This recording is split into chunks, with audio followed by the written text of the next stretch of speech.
Yes, sir! Hey, bon matin tout le monde! Bienvenue à la messe! Non, on dit pas ça, hein? On dit pas ça à Acte 21, mais je trouve ça drôle. Des fois, je me dis, on devrait ramener des mots à la mode de même. On sait qu'à la messe, c'est à la mode à cette heure. Et bref, je suis vraiment content d'être là. On est dans notre deuxième semaine de notre thématique résolution, déconnecter pour mieux connecter. Et beaucoup de choses, comme je l'ai mentionné la semaine dernière, beaucoup de choses de cette thématique-là. Je me suis beaucoup basé sur ce livre-là, The Ruthless Elimination of Hurry, de John Mark Comer. Et j'ai 8 exemplaires ce matin à la table. Je ne sais pas s'il y en a qui l'ont acheté ce matin, là, mais j'avais 8 exemplaires ce matin. Malheureusement, le livre se fait seulement en anglais, mais si vous lisez moindrement l'anglais, je vous encourage à vous le procurer. Il va être au coût de 27 $. Vous pouvez payer en argent, Interac, Visa. Mais je vous le dis, je crois personnellement que la lecture de ce livre-là peut enrichir ta vie, peut augmenter vraiment, puis diriger ta vie au niveau spirituel, l'intelligence émotionnelle, mais également physique, tout ce qui entoure vraiment notre vie, chacune des sphères de notre vie. Donc, si vous n'avez pas eu la chance de lire ce livre-là, c'est un must. Et tous ceux qui l'ont lu, même encore ce week-end, je parlais avec quelqu'un qui l'avait commencé, qui n'avait pas terminé encore, puis il était là, je ne vais pas terminer parce que c'est challengeant, ça me travaille beaucoup. Honnêtement, c'est un livre incroyable. Et pour ceux qui étaient là la semaine dernière, on a fait un message ensemble pour réaliser à quel point que en 2023, puis depuis même des années encore, on est dans une société où est-ce qu'on est souvent occupé. On se sent continuellement pressé, débordé, ça affecte notre vie. Et à cause qu'on est souvent débordé, pressé, puis occupé, ça crée des symptômes dans notre vie. Des symptômes qui affectent notre vie également. Et on a regardé à 10 symptômes. Et j'avais vraiment à cœur cette thématique-là pour débuter cette année, pour ma propre vie personnelle, mais également pour chacun d'entre nous. Puis je savais très bien qu'en discutant de ces sujets-là, pour chacun d'entre nous, que ça allait toucher plusieurs d'entre vous. Mais honnêtement, j'ai été surpris au nombre de personnes qui m'ont réécrit ou qui sont venues me voir. Je ne savais pas que ça allait toucher autant certaines personnes, jusqu'à ce qu'on a discuté la semaine dernière. Et qu'est-ce qui était le fun? À la toute fin, on était dans le hall d'entrée, on servait des breuvages, puis c'est le temps de juste être ensemble, de prendre des nouvelles, puis c'est ça, être en communion ensemble. Puis je trouvais ça tellement drôle que j'étais dans l'entrée, tu sais, puis pour jaser avec vous. Puis il y a des gens qui passaient à côté de moi, tu sais, puis qui ont un peu la mine basse, tu sais, qui comme ça, tu sais, puis on avait un eye contact. Puis là, c'est comme, tu sais, ils font un genre de... coupable, hein, je suis coupable. Qu'est-ce que tu as parlé? Puis je trouve ça drôle quand les gens réagissent comme ça. C'est correct, on est tous coupables dans certaines affaires. Mais tu sais, comme, tu sens que comme, t'as touché le bobo, là, t'as touché à certains endroits. Puis tant mieux, c'est une bonne chose qu'on se sente comme ça. Mais le but, c'est pas de qu'on se sente coupable puis la mine basse, mais le but, c'est qu'on soit comme, ça nous touche, ça nous parle. Puis même, cette semaine, j'ai été vraiment encouragé aussi par un témoignage que j'ai reçu d'une jeune femme de Trois-Rivières qui m'a écrit, qui m'a dit, « Hey, juste te dire, j'écoute tes messages à distance. Puis juste te dire que j'ai parlé du message que tu avais fait avec ma patronne. Je travaille dans une caisse. J'ai parlé de ça à ma patronne, qui est des gens pas croyants. Puis elle a été touchée, elle a été écouter ton message. Et j'ai été surpris que dans le staff meeting, après de la caisse, avec plein d'autres employés, ma patronne parlait de ton message à tout le monde. Et il disait, vous devriez écouter ça, vraiment. Puis après ça, plein d'autres employés se sont engagés à écouter ce message-là pour dire, après ça, en discuter ensemble. Puis je trouvais ça vraiment le fun de voir que, pour moi, c'est ça l'Église. C'est les réalités bibliques qui affectent tout le monde, qui affectent notre société, puis qui peuvent toucher tellement les gens qui sont croyants, mais aussi ceux qui sont non-croyants. Puis ça, c'est ma prière, que nos messages puissent voyager tellement plus qu'une simple salle comme ça, mais que ça puisse impacter le plus. Puis moi, j'étais super encouragé de ça et de voir que des gens même qui disent, moi, je ne vais pas à l'église, mais ça me parle, ça me touche, et je suis prêt à écouter ça. Mais si tu n'as pas eu la chance d'être là dimanche dernier, j'espère que tu as pu écouter le message la semaine dernière. Et si tu dis « Oh non, j'ai pas eu le temps d'écouter le message », ça me prouve que tu n'as pas écouté le message.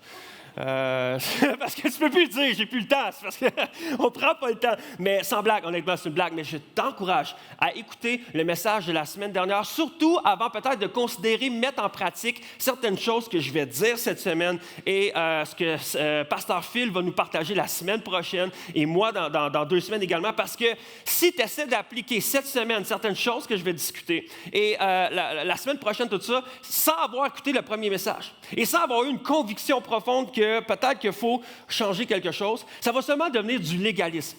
Ça va seulement devenir du « Hey, je vais me fouetter pour essayer d'être meilleur dans ma vie spirituelle », mais tu n'auras pas cette conviction-là. Puis c'est pas ça qu'on veut à Acts 21. On veut que ça provienne d'une conviction de dire « C'est vrai, je veux le faire pour les bonnes raisons, pour pouvoir me rapprocher de Dieu. » Et honnêtement, donc, si tu es là ce matin, écoute quand même, ça va être bon, mais prends des notes et va réécouter l'autre message parce que ça va vraiment aider dans tout ce cheminement-là. Et avant d'aller plus loin, y a-t-il des gens qui ont essayé, répondez par applaudissement, des gens qui ont dit « J'ai essayé » ou du moins « J'ai fait le défi 8-8 ». OK, quand même! Moi aussi, je l'ai fait. Je ne sais pas comment vous avez trouvé ça. Honnêtement, moi, j'ai commencé ça le dimanche. Tu sais, j'en ai parlé le dimanche matin. J'ai commencé le dimanche soir. Et au début, j'étais déstabilisé.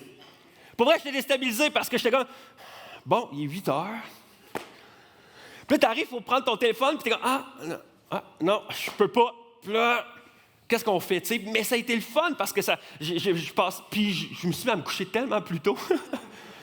Ça paraît parce que non seulement qu'on a, moi et ma femme, on a décidé de faire 8-8, mais ma femme, elle aime ça pousser les choses vraiment plus loin. Fait qu'elle a fait, non, mais Jasmine, non seulement on coupe les réseaux sociaux, le téléphone cellulaire, mais on coupe les écrans à partir de 8 heures. Tout ce qui est télé, ordinateur, peu importe. Fait qu'après ça, à 8 heures, t'es comme, bon, mais tout est fermé, il fait noir. Fait qu'on va lire. Mais c'est le fun! On se met à lire, on tripe, on est d'aller ensemble, on lit. C'est vraiment le fun. Puis, je vous encourage à faire ce défi 8-8-là. Ça fait tellement du bien. Puis, je me rends compte que c'est tellement meilleur pour mon âme, c'est tellement meilleur pour ma santé. Je me couche plus tôt pour mon sommeil. Donc, si vous n'avez pas fait encore ce défi-là 8-8, c'est quoi? C'est d'arrêter, du moins les réseaux sociaux, tout part de là, d'arrêter les réseaux sociaux de 8 heures le soir jusqu'au lendemain matin, 8 heures AM. Et juste pour faire un petit désintox de notre âme. Donc, si vous n'avez pas commencé, je vous encourage à le faire. Sinon, c'est pas grave. C'est un défi personnel et on y va, mais pour moi, c'est tellement bénéfique. Et déjà, après une semaine, moi et ma femme, on discute. Je pense qu'on va continuer ça même après le mois de janvier pour développer cette routine-là puis avoir une meilleure santé dans notre âme spirituelle et aussi émotionnelle. Et ce matin, pour se lancer dans le message, je veux vous poser une question deep. Okay? Et que vous allez pouvoir continuer à vous poser cette question-là durant toute la semaine. Ma question est celle-ci.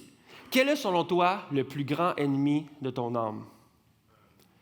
Quel est, selon toi, le plus grand ennemi de ta relation avec Dieu, de ta vie spirituelle? Qu'est-ce qui t'empêche? C'est quoi le plus grand ennemi? Pour certains, vous allez dire la paresse. D'autres, peut-être, c'est l'apathie, de dire bah, ça me tente pas, j'ai pas de désir, ça me tente pas. Et d'autres, ça va être, c'est la honte. On dirait que j'ai honte de m'approcher de Dieu, j'ai honte de vivre une vie spirituelle avec Dieu parce que je me sens mal par mes mauvaises pensées, mes mauvais comportements, mes péchés, quoi que ce soit. Peut-être c'est le manque d'amour envers Dieu. De dire, on dirait que j'ai pas assez d'intérêt, je manque quelque chose, mon cœur est dur, mon cœur est froid. Mais pour être honnête, je crois que plusieurs d'entre nous, ce serait plutôt d'avoir, comme on a discuté la semaine dernière, un agenda trop rempli, d'être trop débordé. Les distractions, les téléphones cellulaires, les réseaux sociaux, YouTube, la télé, les jeux vidéo, que ce soit également le bruit, le manque de silence, d'avoir continuellement du bruit autour de nous, crée qu'on n'est pas capable de s'arrêter pour avoir une bonne vie spirituelle avec Dieu. Et John Mark Comer, l'auteur de ce livre-là, dit ceci, « Être pressé, c'est de faire violence à son âme. » C'est quand même fou. Être pressé, c'est comme continuellement faire violence à son âme. Puis on l'a vu la semaine dernière, cette citation-là de Corrie ten Boom qui dit ceci, « Si le diable ne peut pas te faire pécher, il te rendra occupé. » Et des fois, c'est seulement ça. C'est pas qu'on veut se rebeller contre Dieu, mais juste le fait d'être occupé, on ne fait juste pas prendre de temps avec Dieu. Et comme on l'a vu également, le péché fait toujours la même chose. Le péché et le fait d'être toujours occupé ont le même effet sur nous. Ça nous déconnecte de Dieu, ça nous connecte de les autres et ça nous déconnecte de nous-mêmes également. Et je pense qu'on a besoin d'apprendre à s'arrêter. À s'arrêter. Et à ne pas être distrait continuellement. Je me rappelle, dernièrement, ça fait 2 mois là, avant le temps des fêtes, je n'avais pas amené mon lunch au travail. Puis en dessous du bureau d'Acts 21, on a une épicerie. Puis dedans, il y a comme un restaurant de shish taouk. Puis ça, c'est dangereux quand tu n'as pas ton lunch. Et je suis allé en bas. Et finalement, il y avait beaucoup d'attentes. Et j'avais laissé toutes mes affaires, j'avais même pas pris mon manteau, rien. J'ai laissé mon téléphone cellulaire au bureau, tout ça. J'étais allé en bas à l'épicerie ou du petit restaurant. Et j'ai commandé et j'ai attendu. Pas de téléphone. C'était un des moments les plus weird que j'avais vécu depuis un certain moment. Là. Comme d'être là, debout, et la seule chose que j'avais à faire, c'était de respirer. C'était angoissant. Puis là, Et je ne pouvais pas prendre mon téléphone cellulaire, j'avais rien, tu sais, puis malheureusement, ceux qui étaient à côté de moi parlaient comme arabe, fait que je ne savais pas comment interagir avec eux, fait que j'étais comme, bon, ben, je vais attendre. Et c'est fou à quel point que je réalisais que j'ai perdu même cette capacité-là d'attendre. J'ai perdu cette capacité-là de développer l'ennui. C'est fait, hein? C'est comme, il y a fait un temps que quand on est jeune, des fois, on comble l'ennui puis on devient créatif. Mais là, c'est comme, je ne sais plus comment m'ennuyer. Je ne sais plus quoi faire. Je suis obligé de penser. Puis on n'a plus cette tendance-là à être ennuyé. Parce que dès que l'ennui arrive, prends mon téléphone cellulaire, tu essaies de combler avec quelque chose, tu mets de la musique, tu fais comme ça. Parce que je ne veux pas m'ennuyer. Mais l'affaire, c'est qu'on est habitué d'avoir du bruit autour de nous continuellement pour pas qu'on tombe dans l'ennui. Puis qu'est-ce que ça fait? Ça nous garde distraits, occupés. Puis on peut pas être dans l'ennui parce que des fois, pour certains, ça nous angoisse. Et le silence également nous angoisse. Puis je sais pas pour vous, mais je suis convaincu que pour certaines personnes d'entre vous, puis moi, je fais partie de ces gens-là, puis c'est quelque chose qu'il faut que je travaille énormément. Donc, je suis dans le bateau, mais on dirait que j'essaie tout le temps, quand j'arrive à la maison, je fais la vaisselle, ben je vais mettre un podcast, je vais mettre de la musique, la télé joue, mais on ne l'écoute pas, c'est juste pour faire un bruit de fond. Puis peut-être que vous êtes dans le même bateau, là, vous avez besoin toujours d'avoir quelque chose en background. Il y en a qui, c'est pas de la musique du bruit, c'est juste des enfants. J'ai pas besoin de mettre un podcast, sinon ça sera encore plus cacophonique. Mais même pour certains, vous dormez avec une fan, parce que vous avez besoin d'un bruit continuellement pour réussir à dormir, mais parce qu'on est habitué d'avoir du bruit, on est dans une société de bruit. Et j'ai voulu regarder cette semaine des statistiques, là, j'ai regardé sur Statistique Canada, il n'y avait pas de résultats sur ça, fait que j'ai fait Statistique Saint-François Xavier de Brompton. Et j'ai fait un sondage Facebook sur mon compte Facebook. Mais j'ai posé la question à plusieurs personnes sur quelle est votre capacité à prendre un temps de retrait et de silence. OK? Et avec plus de 201 personnes qui m'ont répondu sur Instagram, Facebook, tout ça, je suis arrivé quand même à un point où est-ce que 58% des gens, j'étais surpris par exemple, 58% des gens disaient qu'ils aimaient prendre un temps de retrait seul en silence puisque c'était facile pour eux. 58%. Est-ce que c'est viable? Est-ce que c'est un bon ratio? Je ne sais pas. Là. Mais ce que je trouvais intéressant, c'est que lorsque j'ai fait un autre sondage par la suite, de dire, OK, mais ceux qui font un temps de silence ou qui aiment prendre ces temps-là, combien de fois vous le faites? Et là, ça tombait que la moitié des gens le font une fois par semaine ou moins. Fait que là, je me suis rendu compte, OK, on aime ça, mais est-ce qu'on est vraiment en mesure de le faire? Est-ce qu'on prend le temps de le faire également? Mais grosso modo, là, à peu près la moitié de la salle ici, vous aimez prendre un temps en silence, seul, vous retirez, puis ça fait du bien. Et pour 50% de la salle environ, ou un petit peu moins, c'est quelque chose qui est difficile. Vous avez besoin de distraction, vous avez besoin de bruit, vous avez besoin de musique, vous avez besoin de podcast. C'est difficile de s'arrêter, vous n'aimez pas ça. Et ce qu'on va voir ce matin, c'est qu'on va lire ensemble dans Matthieu chapitre 4. Et dans ce passage-là, on va voir où est-ce que Jésus nous enseigne la beauté de la solitude et du silence. Puis que la solitude et le silence ne sont pas seulement des bonus pour notre vie, ce n'est pas seulement des suppléments, ce n'est pas genre une préférence des gens qui aiment être seuls puis des gens qui n'aiment pas, puis c'est correct. Non. Selon Jésus, le silence et la solitude sont des ingrédients essentiels à une vie spirituelle en santé. Tu ne peux pas avoir une vie spirituelle en santé si tu ne développes pas de prendre des temps seuls, retirés en silence avec Dieu. Donc, on va lire ensemble Matthieu chapitre 4, versets 1 et 2, et voici ce que ça dit. Alors, l'Esprit Saint conduisit Jésus dans le désert pour qu'il soit tenté par le diable. Après avoir jeûné pendant 40 jours et 40 nuits, il eut faim. Moi, j'aime toujours ça qui dit ça, comme moi aussi, après 40 jours et 40 nuits, j'aurais eu faim. Mais ce passage-là, peut-être pour certains d'entre vous, vous le connaissez. Ça dit, l'Esprit de Dieu conduit Jésus dans le désert, il jeûne, puis après ça, le diable vient le tenter. Et c'est quand même un passage bizarre de la Bible, honnêtement, là, comme pourquoi? Qu'est-ce qui arrive? Je ne comprends pas. Pourquoi ce moment-là? Et lorsqu'on ne comprend pas un passage biblique comme ça, il faut retourner des fois avant pour mieux comprendre qu'est-ce qui se passe. Et je vous explique un peu qu'est-ce qui se passe avant. Jésus va à la rencontre de son cousin Jean-Baptiste. Et Jean-Baptiste se met à baptiser des gens. Et Jésus va voir Jean-Baptiste, puis il dit « Baptise-moi ». Et Jean-Baptiste se signe un peu avec lui, puis Jésus fait comme « Hey ». Fait que Jean-Baptiste accepte.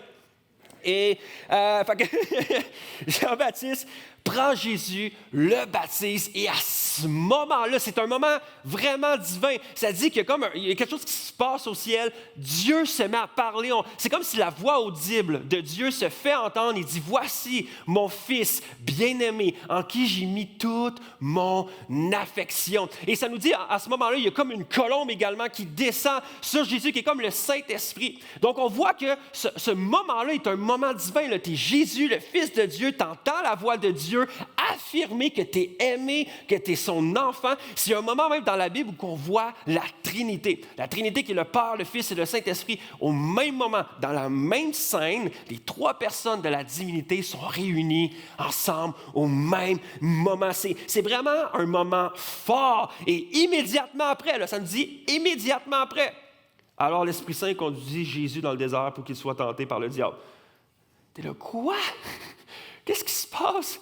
Et on voit qu'il y a un moment drastique entre une scène et un autre. L'Esprit de Dieu est venu sur Jésus avec une colombe et un moment d'après, l'Esprit emmène Jésus dans le désert. Il y a un moment où il y a une grande foule autour qui est là, qui voit également cette scène-là, et à un autre moment tout de suite après, il y a un moment de solitude. Il y a la voix de Dieu qui appelle Jésus son fils, et tout de suite après, il y a la voix de l'ennemi Satan qui vient le tenter. Un moment où est-ce que l'onction descend sur Jésus, puis un autre moment où est-ce qu'on voit les attaques venir sur Jésus. Il y a un moment où on voit les eaux du baptême avec Jésus, de l'autre moment, on voit le feu de la tentation. Et là, c'est tellement drastique comme ça. Puis, ce passage-là peut faire aucun sens pour nous si on ne creuse pas un petit peu. Puis moi, c'est un passage avec lequel j'ai lutté beaucoup, longtemps. Puis il faut commencer à regarder au mot très important, désert. Alors, l'Esprit conduit Jésus dans le désert. Et le mot grec ici, dans la langue originale que Matthieu utilise, c'est le mot érémos. Okay? Et pour plusieurs ici, lorsqu'on lit, je ne sais pas pour vous, mais lorsqu'on lit l'Esprit Saint a envoyé Jésus dans le désert, vous imaginez, on s'imagine, je m'imagine, du sable. Plein de sable. Une chaleur monstre. Là, il fait chaud, tu dégoulines, des cactus.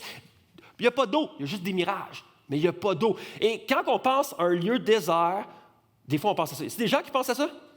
Oui? OK, je ne suis pas tout seul. Mais ici, le terme érémos, utilisé par Matthieu, veut dire plusieurs choses.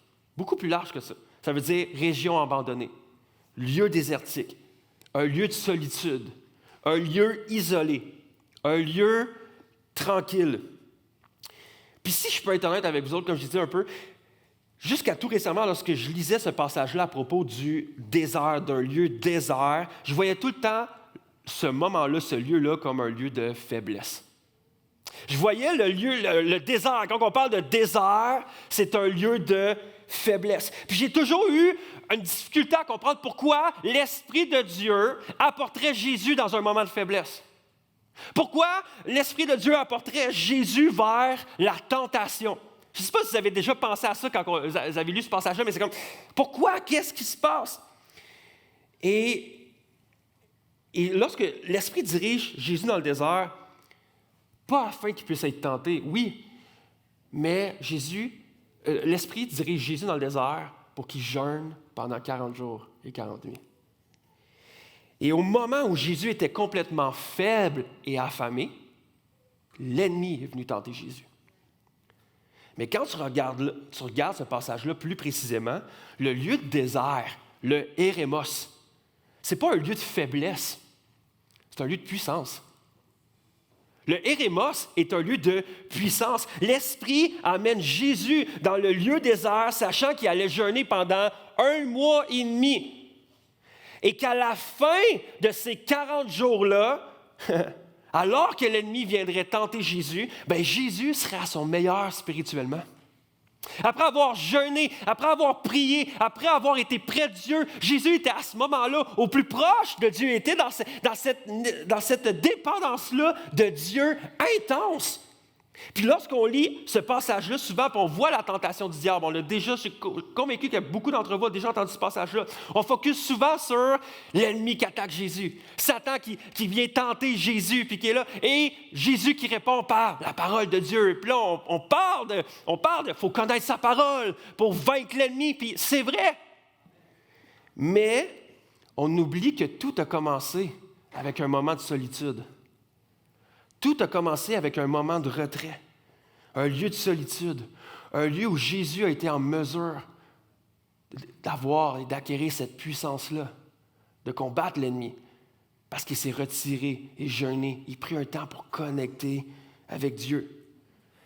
Puis ce temps-là de retrait de 40 jours, ça lui a donné la puissance. Le érémos, le lieu de solitude, ce n'est pas un lieu de faiblesse, mais un lieu de puissance. Et c'est ça que j'aimerais qu'on regarde ce matin et qu'on puisse garder en tête. Puis c'est pourquoi on voit Jésus à plusieurs reprises dans les évangiles. On voit Jésus se retirer seul, tranquille, pour prier. Par exemple, on prend Marc 1, par exemple. Marc 1 nous présente la première journée après que Jésus ait été dans le désert pour être tenté par le diable. Okay? On voit la première journée après. Ça nous dit que Jésus se lève tôt, puis il déjeune. Il n'est pas écrit déjeuner, mais je prends pour acquis qu'il déjeune le matin. Mais Jésus se lève tôt et par la suite, il s'en va sur le bord de la mer et c'est là qu'il voit Pierre et André. Et par la suite, il voit Jacques et Jean. Puis là, il en fait de ses disciples, il fait comme « Suivez-moi, je vais vous faire des pêcheurs d'hommes ». Et à ce moment-là, il commence à développer ses disciples également, à développer l'équipe avec qui il allait faire le ministère. Par la suite, on voit qu'il s'en va au temple et dans la synagogue. Il s'en va enseigner le matin dans la synagogue. Et pendant qu'il enseigne, le passage nous dit qu'il y a une manifestation démoniaque et Jésus se met à chasser le démon dans quelqu'un et la personne est délivrée à ce moment-là. Et par la suite, Jésus, après dire « Ah, c'est un bon matin », il sort. Il s'en va chez Pierre et sa belle-mère est malade. Donc, il prend la belle-mère de Pierre, il la guérit. Par la suite, elle est top shape, elle se met à les servir pour le repas. Donc, il passe la journée là et ça nous dit qu'en soirée, tous les gens de la ville ont apporté tous les malades et ont apporté tous les gens qui étaient possédés. Ils les ont apportés à Jésus pour qu'il puisse tous les guérir. Bonne petite journée. Moi, après moi, Jésus est rentré chez eux le matin, puis là, il est rentré, puis là, sa mère Marie a demandé puis comment était sa journée, et Jésus avait le droit de dire « C'est une bonne ». C'était une bonne journée, il y avait du stock, j'étais pas mal occupé. Mais qu'est-ce que Jésus fait immédiatement après, le lendemain? Immédiatement après, Marc 1, verset 35, ça nous dit « Très tôt le matin, alors qu'il faisait encore noir, Jésus se leva et sortit de la maison. Il s'en alla hors de la ville dans un endroit isolé. Là, il se mit à prier. Et ici, le mot grec pour dans un endroit isolé, c'est le mot érémos. Le même mot que le lieu désert. Il est allé dans un lieu isolé, dans un endroit pour être seul et pour prier. On voit ici que Jésus, après seulement une journée, avait besoin de recharger ses batteries. Il avait besoin de dire « J'ai besoin d'aller voir mon Père » et de prier. Après seulement une journée à Capernaum, Jésus s'est retiré pour prendre un temps avec Dieu. Puis pour Jésus, le fait d'aller dans un endroit isolé, dans son quiet place, c'était pas quelque chose qui arrivait dans une saison de sa vie. « Ah là, j'ai besoin de prendre une petite semaine, là. Je vais m'isoler. » Non, c'est pas quelque chose qui était comme dans une période, qui n'était pas comme, tu sais, des fois, « Ah, on va me faire un petit 3 jours de retraite par année, là, puis ça va être fait, moi, de booster pour l'année. » Non. Pour Jésus se retirer, prendre un temps seul avec Dieu pour prier, c'était quelque chose qui faisait partie de ses disciplines spirituelles. C'est quelque chose qui faisait partie de son rythme de vie. Mais l'histoire ne se finit pas là. Marc 1, verset 36, tout de suite après. Jésus s'est isolé dans son érémos. Il dit ceci. Simon et ses compagnons partirent à sa recherche. Ça, c'est Pierre. Pierre et ses compagnons partirent à sa recherche. Quand il l'eut trouvé, il est là. Fait comme, Jésus, tout le monde te cherche. Hey, tout le monde te cherche. Comment viens-t'en? Puis ses disciples vont voir Jésus, fait comme, hey! Puis qu'est-ce que ça veut dire à ce moment-là? Jésus fait comme, hey, man, hier, Jésus t'a fait fureur. Tout le monde a trouvé ça incroyable, ce que tu as fait. C'était de la bombe, là, les guérisons, les délivrances. Je te le dis, ça marche. Ils veulent t'avoir. Salut, bonjour, un matin. Pour vrai, il faut que tu ailles parler de qu'est-ce que tu as fait. C'est incroyable. Hey, on a eu 3 demandes de podcasts. Ils veulent t'avoir sur des podcasts. Ils veulent jaser avec toi. Pour vrai, je te le dis. Même Guy Lepage, il a tweeté qu'il veut t'avoir. Tout le monde en parle dimanche matin. Pour vrai, Jésus, ça a marché, là, comme, hey, faut profiter de cette vague-là, là. Viens-t'en, on va retourner dans la foule, on va retourner là, faut profiter, hey, faut y aller, faut profiter de ce moment-là. On a atteint un momentum, là, OK? Faut battre le fer pendant qu'il est chaud. Et voici ce que Jésus répond. Verset 38. Non, allons ailleurs. Dans les villages voisins, il faut que j'y apporte aussi mon message. C'est pour ça que je suis venu. Et là, non, on ne va pas aller là, les gars, là. Moi, j'ai une chose à faire. Allons ailleurs. Puis moi, ce que j'aime, c'est pour ça que je suis venu. J'aimerais pointer quelque chose ici. Lorsque Jésus est sorti de son érémos, lorsque Jésus est sorti de son lieu isolé, de son endroit de paix, de ce moment-là de connexion avec Dieu, il y avait une pleine confiance et connaissance de qui il était, puis c'était quoi son appel. C'est pour ça que je suis venu. C'est pas pour aller voir les foules. C'est pas pour continuer à profiter de ma célébrité. Non. Il savait qui il était et qu'est-ce qu'il est venu faire. J'aimerais te dire, de prendre un temps de solitude, de prendre un temps de silence avec Dieu, nous apporte à être grounded. Combien de personnes ici, combien de personnes dans cette salle-là, aujourd'hui, combien d'entre nous, on aimerait connaître avec certitude et précision qui on est? C'est quoi notre appel?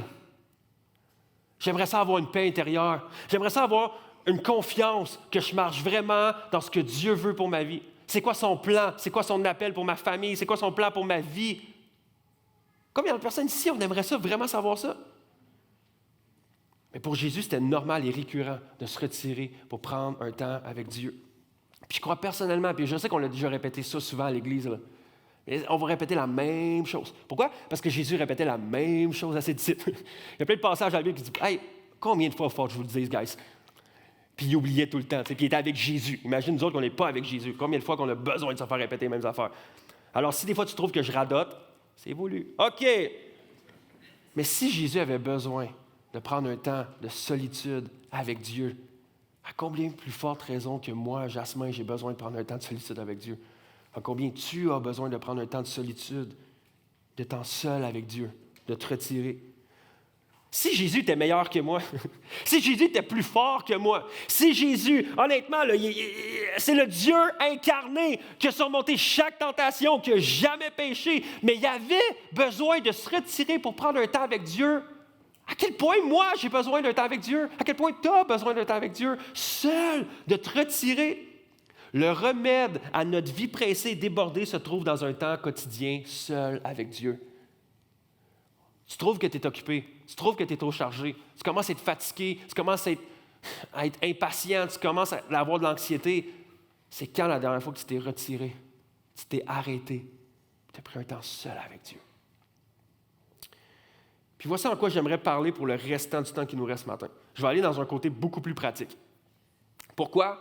Parce que des fois, on pense que c'est si compliqué, mais pourtant, c'est si simple. Prendre un temps seul de silence avec Dieu, c'est pas seulement réservé aux super croyants. Là. C'est pas réservé à ceux qui connaissent des versets par cœur, c'est parce qu'ils ont des temps seuls avec Dieu. Non, c'est pas réservé à ceux qui connaissent des versets par cœur. Là. C'est réservé à tout le monde. C'est pour tout le monde de prendre un temps seul avec Dieu. C'est pour quelque chose pour chaque croyant. Puis je crois fermement que la raison pour laquelle la plupart des gens n'ont pas de temps de solitude avec Dieu, c'est qu'ils n'ont pas de système. C'est qu'ils n'ont pas de système à être en mesure d'être capable de prendre un temps seul avec Dieu. Il n'y a pas de système qui rend ça possible.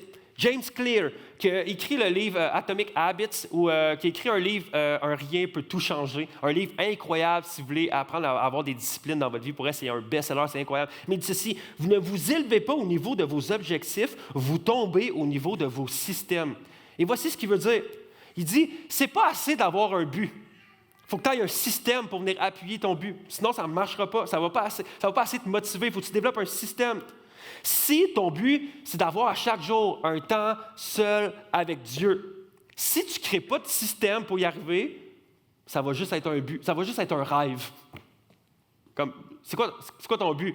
Ben, c'est d'avoir un temps avec Dieu. Qu'est-ce que tu as mis en place? L'espoir. Moi, souvent, on est de même. On est comme, j'aimerais tellement ça. OK, puis qu'est-ce que tu as mis en place? Rien. OK. Puis là, 3 semaines après, puis comment ça va? C'est mon rêve. Ça ne marche pas. On doit se créer un système qui fonctionne avec nous. Puis un système qui fonctionne avec nous, pas le même système que ton voisin ou la personne assise à côté de toi. Un système qui fonctionne avec toi. Donc, comment on fait ça? À quoi ça devrait ressembler un système? Puis à matin, je veux vous partager une formule simple qui devrait fonctionner avec chacun d'entre vous pour être en mesure de développer un temps personnel avec Dieu et un temps de solitude. Et selon moi, c'est une formule qui peut marcher avec tout le monde. Ça comprend 4 choses. Une période de la journée, une place, un plan, une prière. 4 P, hein, c'est beau, hein? On aime ça quand on fait ça. Période, place, plan, prière. J'aimerais rapidement passer au travers de ces 4-là. Okay? Premièrement, une période. Je crois qu'il est bon de choisir une période de la journée pour le faire chaque jour. Une période qu'on va répéter chaque jour. Sélectionne le même moment chaque jour. Parce que si tu ne sélectionnes pas un moment, puis que tu attends qu'à m'amener dans ta journée, tu ailles le temps de le faire, je te garantis que tu ne le feras pas. Tu vas passer tout droit, tu vas passer à côté. Puis moi, personnellement, j'ai un rythme différent. Les journées que je vais au gym, j'essaie de me lever à 5h45 le matin. Les journées que je ne vais pas au gym, je me lève à 6h, 6h30, 6h45 pour prendre en moyenne 30 à 45 minutes avec Dieu. Puis c'est le meilleur moment qui fonctionne avec moi, de prendre un temps avec Dieu le matin comme ça. Puis c'est le moment où je suis le moins distrait. C'est le moment où je n'ai pas le droit de prendre mon téléphone cellulaire parce que je fais le défi 8-8. Fait que je prends un temps avec Dieu avant de commencer tous les rythmes de ma journée. Puis ce que j'aime le plus, honnêtement, c'est même ce feeling-là de je suis assis à un endroit et ma femme est assise à côté de moi. Et elle fait le même moment que moi. Elle prend un temps avec Dieu, parce qu'après ça, on va au gym ensemble, ou on va travailler chacun d'un côté. Mais chaque matin, j'ai mon moment, elle a son moment à côté. Après son temps, je prends mon temps. Mais de la voir, ça m'encourage. Puis honnêtement, il n'y a rien de plus sexy que de voir sa femme lire sa Bible. C'est vrai, il n'y a rien de plus sexy que de voir sa femme lire sa Bible. Mais c'est pas tout le monde qui est une personne du matin. Moi, par exemple, j'ai un de mes amis que lui, il prend ça le soir, un coup que tout est fait, que les enfants sont couchés, tout ça, puis lui, il prend ça le soir. C'est correct. La clé, c'est pas de prendre un temps le matin. La clé, c'est de prendre un temps tout court. Et c'est ça le but, c'est de sélectionner une période de la journée. Puis en passant, ça n'a pas besoin d'être long. Ça n'a pas besoin d'être long. Moi, personnellement, ça dure en moyenne 30 à 45 minutes. Mais si tu veux commencer à prendre un temps, puis c'est quelque chose que tu n'as pas développé dans ta vie, je t'encourage, commence tranquillement. 15 minutes. Un simple 15 minutes. Et honnêtement, tout le monde peut faire 15 minutes. Allez, tout le monde. Il n'y a pas une bonne raison que tu es capable de me donner de dire « je ne suis pas capable de prendre 15 minutes dans ma journée ». Il n'y a aucune bonne raison. Tu sais, puis l'important également, ce n'est pas la durée, mais c'est la longévité, la constance. L'important, c'est pas « OK, ouais, mais je fais genre 1 heure, 4 heures dans ma journée. » Correct. Mais si après ça, tu ne le fais pas pendant 3 mois, ça ne change rien. C'est comme aller chez le dentiste. T'sais. Ton dentiste va te le dire. Le plus important, c'est sois constant. Ouais, mais moi, là, je me dis, me fixe une semaine. Une semaine par 3 mois à peu près. Je me brosse les dents 6 fois par jour. Puis après ça, j'attends 3 mois, je recommence. Une autre semaine de 6 fois. Ton dentiste va dire, voyons, t'es donc bien zinzin. Mais des fois, on est comme ça avec Dieu. T'sais, on donne une boost, puis après ça, on pense que non, l'important, c'est très peu, mais sois constant. Sois constant. Puis après ça, tu peux augmenter un coup, ça devient plus récurrent. Donc, premièrement, une période. Deuxièmement, une place. Je crois vraiment que la place, l'endroit est important. Je t'encourage même à choisir le même endroit chaque jour. Voilà pourquoi. Okay. Moi, je trouvais ça quand même intéressant. Là. J'aime vraiment découvrir comment Dieu a créé le corps humain. Et j'ai découvert ça dernièrement, là, que Dieu a créé l'être humain avec plus de 11 millions d'émetteurs-récepteurs dans notre corps, avec le regard, le goûter, le sentir, l'odorat, le toucher, quoi que ce soit. Et la vue est très importante.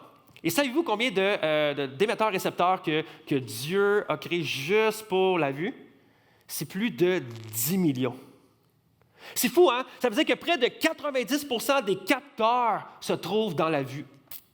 Alors, ce qu'on voit a une grande importance. Personnellement, quand tu vois les mêmes choses, c'est récurrent. Moi, le matin, j'aime souvent utiliser la même chaise berçante. Et je m'assois dans la même chaise berçante avec la même Bible et idéalement les mêmes crayons. Fail in même. Et je prends mon temps avec Dieu en me berçant. Puis j'ai la même place, j'ai le même endroit chaque matin. Et ça développe une récurrence parce que je le sais, dès que je vois ma chaise berçante avec ma Bible, je le sais. C'est mon temps, c'est mon repère. Puis honnêtement, on va se le dire, il y a tellement de gens qui se mettent une pression qu'il faut que ces moments-là soient parfaits.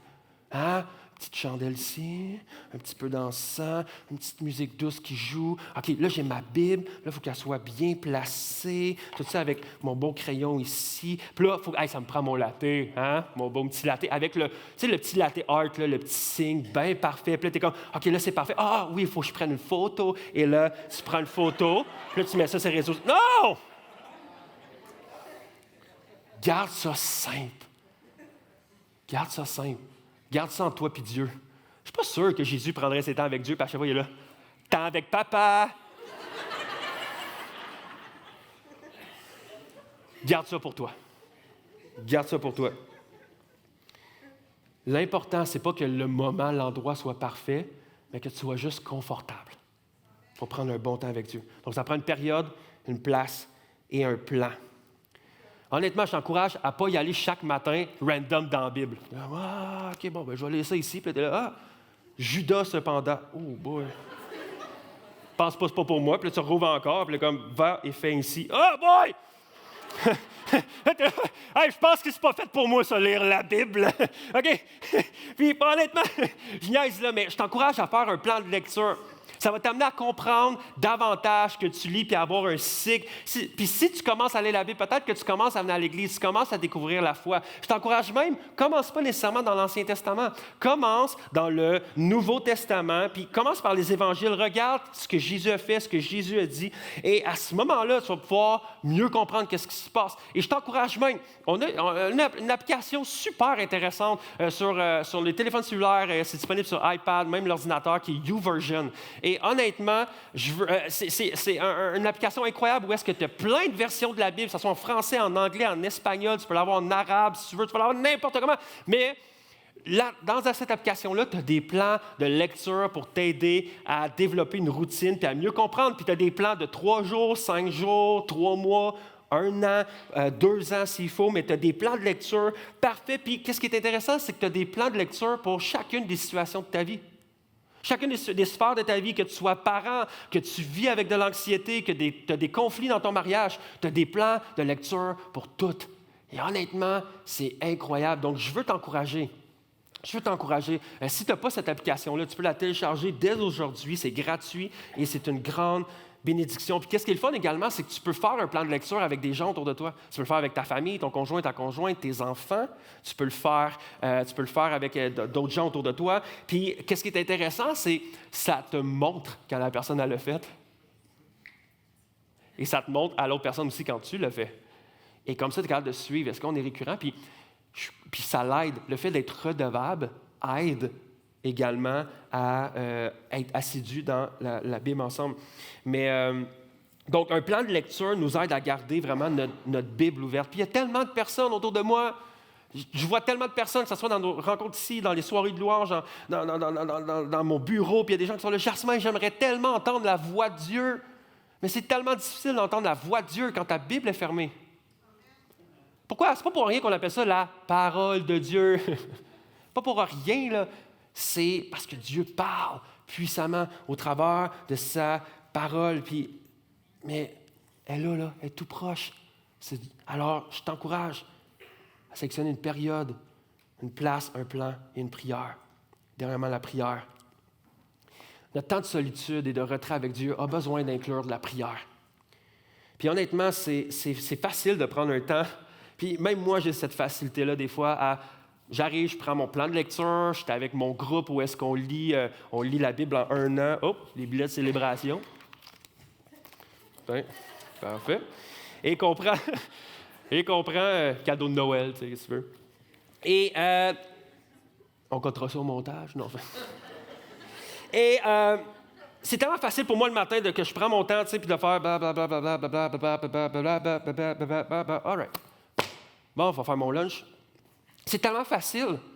Et de prendre un temps de juste lire intellectuellement, mais de ne pas laisser la parole de Dieu imprégner notre cœur, notre âme, notre esprit.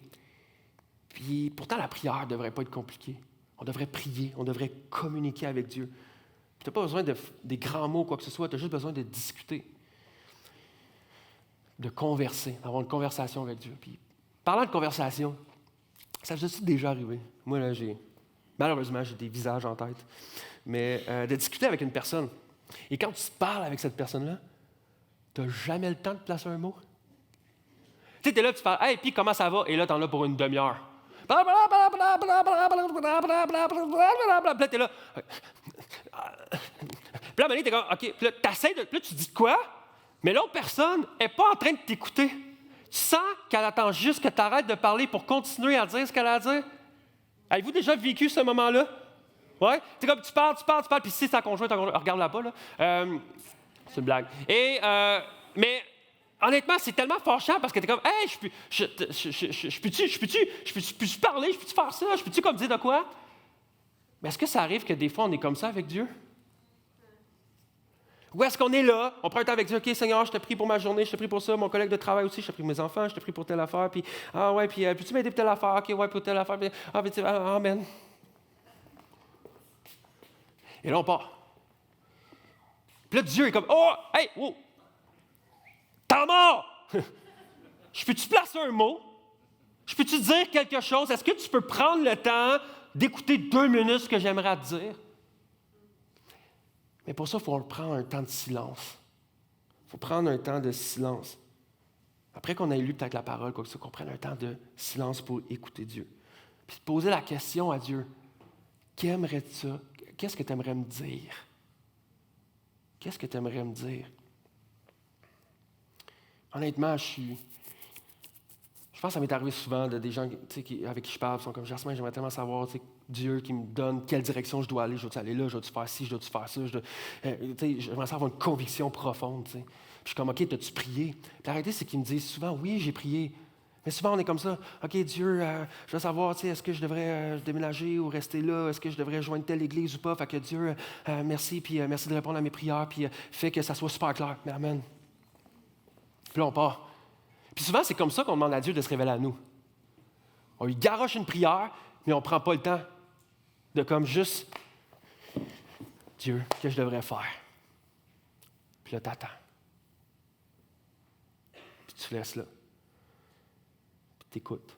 Puis t'attends jusqu'à temps que Dieu puisse te répondre.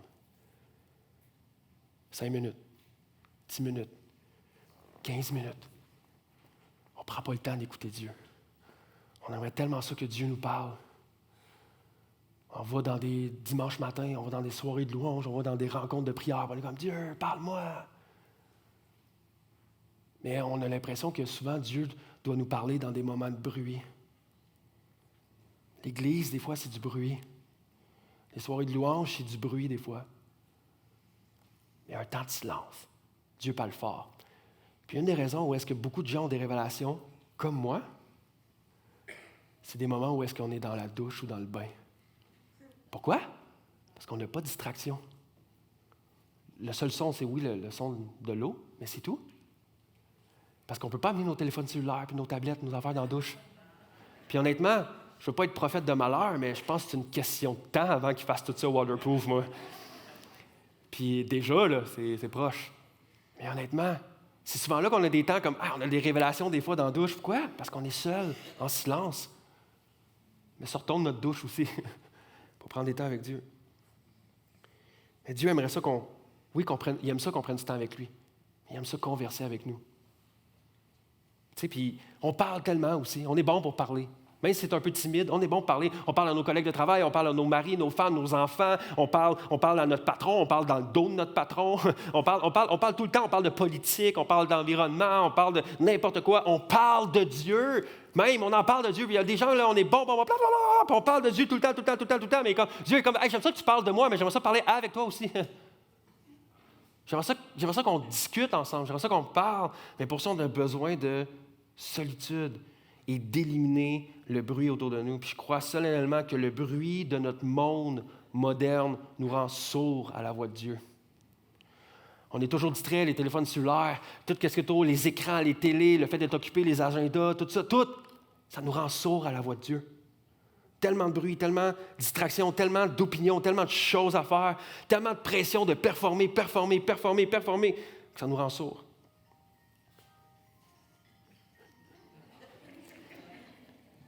Puis j'aimerais vous partager quelque chose pour aller plus profond, OK? Puis j'inviterai les musiciens à venir me rejoindre. L'excuse la plus fréquente que j'ai entendue sur Jasmin, pourquoi certaines personnes ne prennent pas de temps avec Dieu.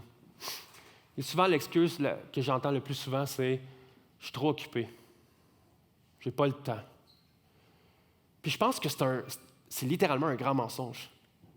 C'est un grand mensonge de dire « j'ai pas eu le temps ». C'est qu'on n'a pas pris le temps. On n'a pas pris le temps de s'arrêter.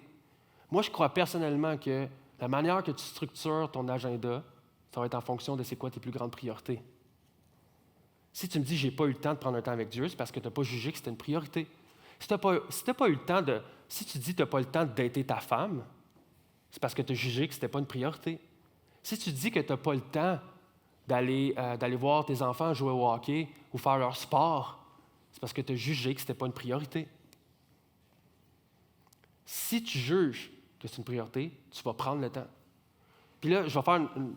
tu sais, quand tu sens qu'il faut que tu es en train de déraper de ton message. Mais, tu sais, il y a des gens aussi, tu sais, puis on parle, tu sais, on s'en va vers la Saint-Valentin, tu sais, puis on va parler des couples prochainement, le mois prochain avec Acts 21, on va parler de tout ça, ça va être le fun.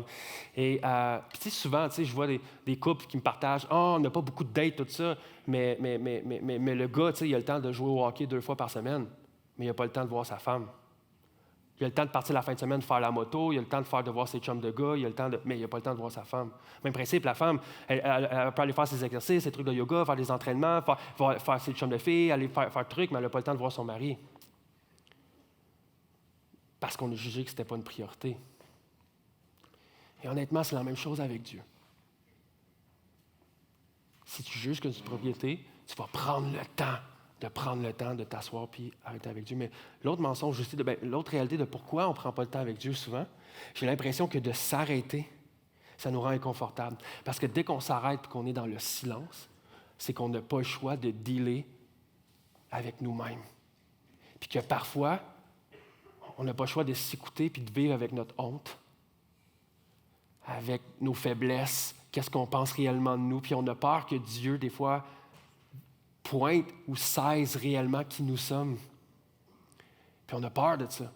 On angoisse, puis c'est difficile, ça peut être craintif, puis on est comme « non, j'aime pas ça prendre ces temps-là parce que je suis comme pas bien. » Mais jamais Dieu veut nous mettre de la honte. Jamais Dieu veut nous mettre une pression de honte sur nous. Jamais. L'ennemi, oui, mais pas Dieu. Il ne veut pas qu'on sente une pression non plus. Dieu est là avec ses bras d'amour, fait comme « je veux juste prendre un temps avec toi ». Puis là, nous, on ne se sent pas bien, puis on angoisse, parce qu'on a l'impression comment Dieu va nous accueillir, puis on a tellement, des fois, l'impression que Dieu est en colère contre nous, puis à cause qu'on n'a pas pris de temps, parce qu'on s'est engagé, parce qu'on a négligé telle sphère dans notre vie, puis parce que peut-être qu'on prend des temps avec Dieu, mais on sait qu'on néglige certains aspects dans notre vie, notre mariage, nos enfants, notre travail, peu importe. Et qu'on ne sait pas comment on va dealer ça devant Dieu, mais Dieu est comme « hey, laisse-moi juste prendre le temps avec toi pour y aller une chose à la fois. Je ne te demande pas d'être parfait. » Et c'est là qu'on doit avoir une bonne compréhension de l'Évangile. Dieu ne s'attend pas qu'on vienne devant lui parfait. Non. Jésus a déjà été parfait devant Dieu. Et à cause que Jésus a été parfait devant Dieu, nous, on peut arriver avec notre imperfection devant lui. Le fait que Jésus ait pris notre honte, nos fardeaux, notre péché, puis qu'il est mort à la croix pour ça, ça fait que Dieu a maintenant un regard favorable sur nous. Alors que peut-être ce matin, tu vas partir avec l'idée, il faudrait que je prenne un temps avec Dieu. Pars avec cette idée-là que Dieu a déjà un regard favorable sur toi et qu'il a hâte de prendre ce temps-là avec toi, qui a le goût de prendre ce temps-là avec toi. Pas pour te sermonner, pour te relever, te construire, te bâtir. Puis là, des fois, tu es là, ouais, mais la Bible nous dit que l'Esprit est là pour nous convaincre de péché, puis que Dieu, des fois, il va briser le cœur de pierre pour en faire un cœur de chair. Ouais, mais l'Esprit ne va pas juste faire une partie de sa job. Il va juste te casser, puis va-t'en. Non, l'Esprit ne fait pas ça. L'Esprit pointe, il te montre pourquoi, comment, puis après ça, il veut te relever. J'aimerais te dire ce matin, si tu as de la misère à prendre un temps avec Dieu, laisse pas la honte, la peur, l'anxiété, les craintes prendre le dessus. Pourquoi? Parce que c'est pas ça l'Évangile, c'est pas ça Dieu. Jésus est venu sur la terre, envoyé par le Père, pour nous permettre d'avoir une relation personnelle avec lui. C'est juste ça. Il est mort pour nos péchés afin qu'on puisse aller devant Dieu. Puis, comme je l'ai mentionné la semaine dernière, notre but en tant que croyant, c'est quoi? C'est de ressembler davantage, jour après jour, à Jésus. Mais comme l'expression le dit, ceux qui s'assemblent ressemblent, ou ceux qui se ressemblent s'assemblent, bref. Mais plus tu vas passer du temps avec Jésus, plus tu vas y ressembler. Dieu veut connecter avec toi, Dieu veut connecter avec moi, et ça doit commencer par des temps de solitude et de silence. Et si cette semaine, tu t'engageais premièrement à suivre Jésus, la foi chrétienne, c'est ça. La foi chrétienne, c'est que par nos manquements, par notre égoïsme, par notre orgueil, on a décidé de mener notre vie sans Dieu. Et Dieu a fait, je veux vivre une vie avec toi, mais tu veux tellement être ton propre Dieu. Puis par tes fautes, tes péchés, tes manquements, ton orgueil, tes fautes, comment tu gères mal des fois ta vie, je ne peux pas dealer avec ça. Ce que je vais faire, c'est que je vais envoyer mon Fils mourir à la croix pour qu'il puisse prendre tous tes péchés, toutes tes fautes, et que par la suite, à cause qu'il est mort pour toi, là, tu as un accès à moi. Et là, on peut connecter ensemble. Et est-ce que tu es prêt à dire, je vais aller vers Dieu? Oui, Dieu est accessible, mais tu dois passer par Jésus. Est-ce que tu es prêt? Est-ce que tu es prêt à dire, ouais, Jésus, je crois que tu es mort pour mes fautes, je crois que tu es mort pour mes péchés, je crois que tu es mort pour mes fautes. Puis grâce à toi, j'ai accès au Père. Ça commence par ça. Puis deuxièmement, tu dois trouver un système qui fonctionne pour toi. Simple, mais trouve ce système-là. Une période de la journée, une place, un plan, une prière. C'est tout simple. C'est pratique. C'est simple. Je sais que des fois, il y en a, j'aimerais ça plus de profondeur, plus de trucs. Mais je pense que pour avoir plus de profondeur, il faut commencer à mettre en pratique les choses les plus simples. Et de là va venir une profondeur.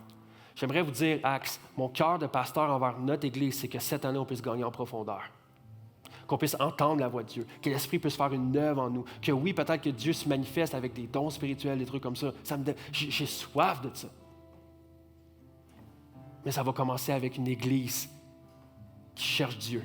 Ça va commencer avec une Église qui ralentit. Ça va commencer avec une Église qui prend le temps d'être avec Dieu, puis qui, après ça, se laisse construire, se laisse bâtir. Et que par la suite, alors qu'on est près de Dieu, là, Dieu va commencer à faire des trucs incroyables. On a soif de Dieu, on a soif de la présence de Dieu. Mais pour ça, il faut la cultiver, il faut être là, il faut être proche de lui. On a soif d'entendre la voix de Dieu, que quelqu'un nous parle de la part de Dieu. Mais pour qu'une personne nous parle de la voix de Dieu, il faut qu'elle soit proche de Dieu. Alors, commençons par les choses de base, mais je vous garantis cette année, si ensemble, en tant qu'Église, on gagne dans cette profondeur-là, il va se passer de choses incroyables dans notre Église, dans nos familles, dans nos couples, avec nos enfants, tout ça. Je suis convaincu. Est-ce qu'on peut se lever ensemble? On va prier, puis on va aller dans la louange, adorer Dieu, mais que ce matin, on puisse garder en tête que Dieu est accessible, Dieu est présent, et qu'on a cette capacité-là de s'approcher de lui. Prions ensemble. Père éternel, Dieu, merci. Merci de te rendre accessible à nous par ton Fils Jésus. Merci parce que tu nous as tellement aimés, tu as tellement aimé le monde que tu as envoyé ton Fils unique Jésus mourir à la croix pour nous. afin qu'en mettant notre foi en toi, on ait accès à ton amour, à ton pardon, puis à la vie éternelle. Dieu, en tant que croyant, on sait qu'on va passer l'éternité au ciel avec toi. Mais Dieu, je ne veux pas entendre que je sois mort pour passer du temps avec toi. Je veux commencer dès maintenant à ce qui est accessible. Et Dieu, mets ce matin cette conviction-là dans nos cœurs. Le besoin de s'arrêter, de se retirer dans le érémos et de prendre un temps avec toi. Dieu, que ça puisse être si simple que tu nous convaincs de cette simplicité-là, de prendre un temps avec toi, à quel point c'est facile, puis à quel point c'est accessible, puis qu'on prenne goût à ces moments-là. Dieu, je te prie que ça puisse promener d'une conviction également ce matin. Et non d'une condamnation, d'une flagellation, parce que ça, c'est pas de toi. Tu veux pas qu'on fasse les choses par condamnation, tu veux qu'on le fasse par amour. Et Dieu, ce matin, je veux juste commencer par te demander, démontre-nous ton amour. Par les chants de louange, par ces temps-là qu'on va t'adorer, qu'on va regarder à toi, qu'on va regarder à ton immensité, à quel point tu es grand, tu es merveilleux, tu es bon, tu es fort, tu es puissant, que ça puisse émaner en nous cette affection-là, de dire oui, je crois en toi, oui, je t'aime, oui, je veux aller vers toi. Et par la suite, ça nous donne le désir également de vouloir s'arrêter quotidiennement, comme Jésus l'a fait, pour prendre un temps avec toi. Donc, Père, que ce matin, qu'on puisse passer de la parole aux actes, puis que ça nous mène dans un nouveau step dans notre profondeur avec toi. Je te prie que ça puisse définir notre Église, Acts 21 pour l'année 2003. Une Église qui commence par des choses simples, par des petites marches qui vont nous mener tellement profond avec toi, tellement deep, tellement cœur à cœur avec toi. Et c'est mon souhait, c'est mon cœur de pasteur vers notre Église. Donc Dieu, convainc-nous, parle-nous, démontre-toi à nous et que ce matin, qu'on puisse sortir d'ici complètement amoureux de toi, dans le nom de Jésus. Amen. Amen. Yes. Prenons le temps avec Stéphane et le groupe pour louer notre Dieu.